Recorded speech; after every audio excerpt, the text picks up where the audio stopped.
Bicara Freeport, maka nama Soeharto tak bisa dilepaskan begitu saja terkait sejarah hadirnya perusahaan tambang emas Amerika Serikat itu. Hanya beberapa bulan menjadi presiden menggantikan Soekarno, Soeharto mengundang Freeport dengan membuat Undang-Undang Nomor 1 Tahun 67 berisi tentang modal asing. Freeport akhirnya datang ke bumi Papua dan juga menjadi cerita awal era Soeharto yang diwarisi krisis keuangan negara. Undang-undang itu dibuat sebagai salah satu cara agar uang segar masuk ke Indonesia dan berdampak pada perekonomian. Berlabel kontrak karya, Freeport atas izin Soeharto mulai mengeksplorasi tanah Papua dengan durasi puluhan tahun setiap kali perjanjiannya. Menjadi salah satu kontroversi dan sorotan rutin sejak hadir di Indonesia. Perusahaan tambang emas asal negeri Paman Sam diduga dapat perlakuan khusus dari Soeharto. Berdasarkan kajian NGO Jatam, suksesor Soekarno itu dituding memberikan lebih dari satu kebijakan yang menganak-emaskan Freeport.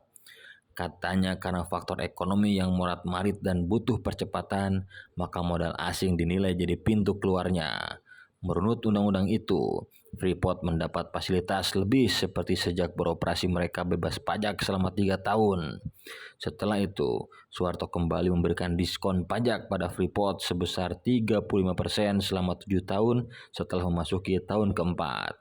Terakhir, mereka dibebaskan atau fee royalty, meskipun tetap dikenakan atas pajak penjualan sebesar 5%.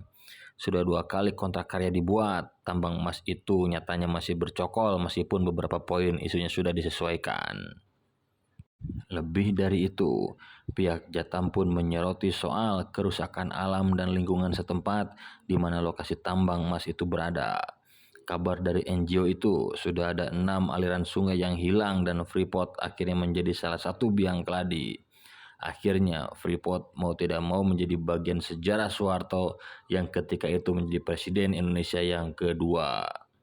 Perlu diketahui, Freeport menjadi yang pertama. Freeport adalah sebuah perusahaan penanaman modal asing pertama yang ada di tanah air. Dahulu ketika Orde Baru masih sumur jagung, ekonomi Indonesia masih sangat tidak karuan. Adanya peristiwa G30S dan huru-hara di sejumlah daerah setelah peralihan kekuasaan semakin membuat kondisi ekonomi Indonesia tidak stabil. Saat itu inflasi juga terjadi hingga mencapai 700%. Hal tersebut ditandai dengan naiknya harga kebutuhan pangan. Banyak yang tidak diketahui, di awal kehadirannya ternyata Freeport sempat berkonflik dengan penduduk setempat, utamanya suku Amungme. Tercatat dalam kontrak karya pertama, royalti untuk pemerintah Indonesia dari penambangan tembaga yang dilakukan Freeport sebesar 1,5% dari harga jual sampai 3,5% dari harga jual.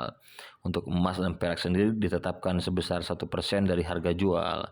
Kemudian menjelang kontrak berakhir, periode tahun 80 sampai 89, Freeport menemukan cadangan Grasberg.